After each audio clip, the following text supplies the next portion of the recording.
start. Welcome to another installment of Lit Boys. I am Hakimi.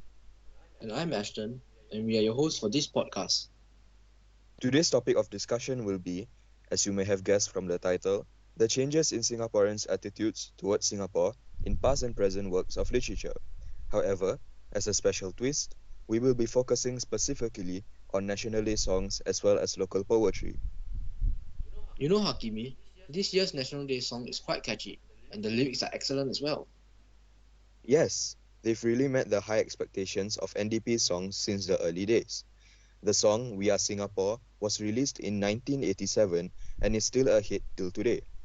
Well, by comparing the two songs, we can actually see the change in Singaporeans' attitudes over the years. Yes, I've also noticed that. You can even tell from the song title. The more recent one, The Road Ahead, alludes more to how we can plan ahead on future challenges, while the older song, We Are Singapore, focuses on building a Singaporean identity.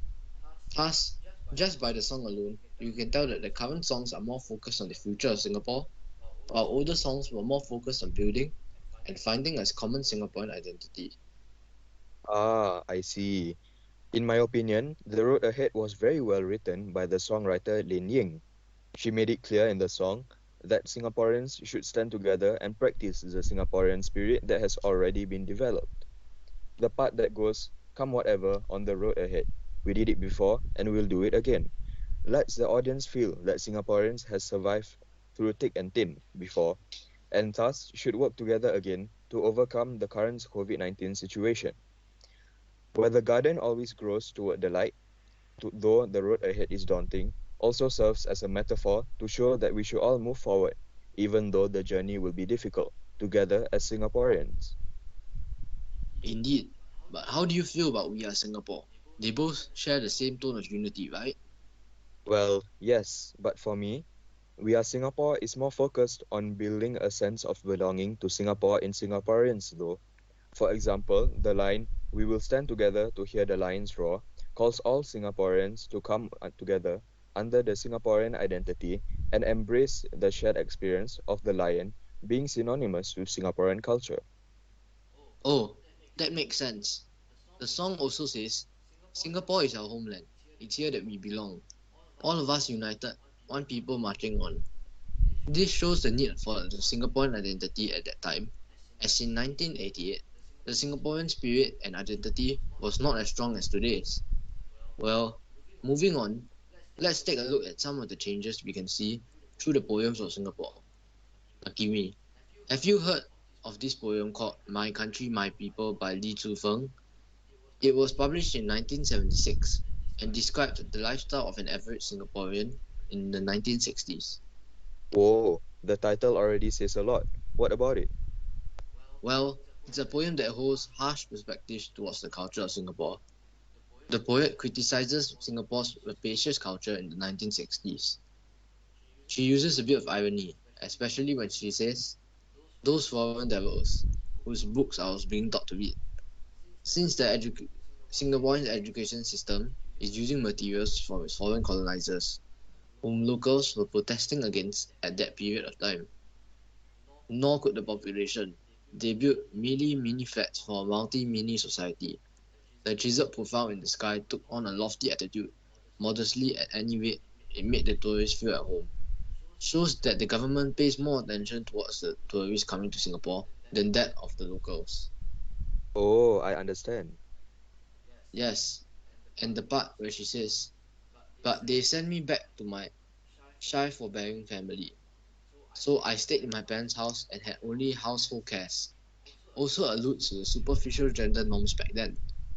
Juxtaposition is also in play here, and she says, my country and my people, I never understood. I grew up in China's mighty shadow, with my gentle brown-skinned neighbors, but I keep diaries in English, juxtaposing the various cultures showing the poet's ambivalence to Singapore being a diverse nation. So, all in all, the poem suggests that Singaporeans were dissatisfied with Singapore's biased nature back then. Wow, the poem was beautifully and bravely written, given that the poet was critical in her delivery of her thoughts towards Singapore.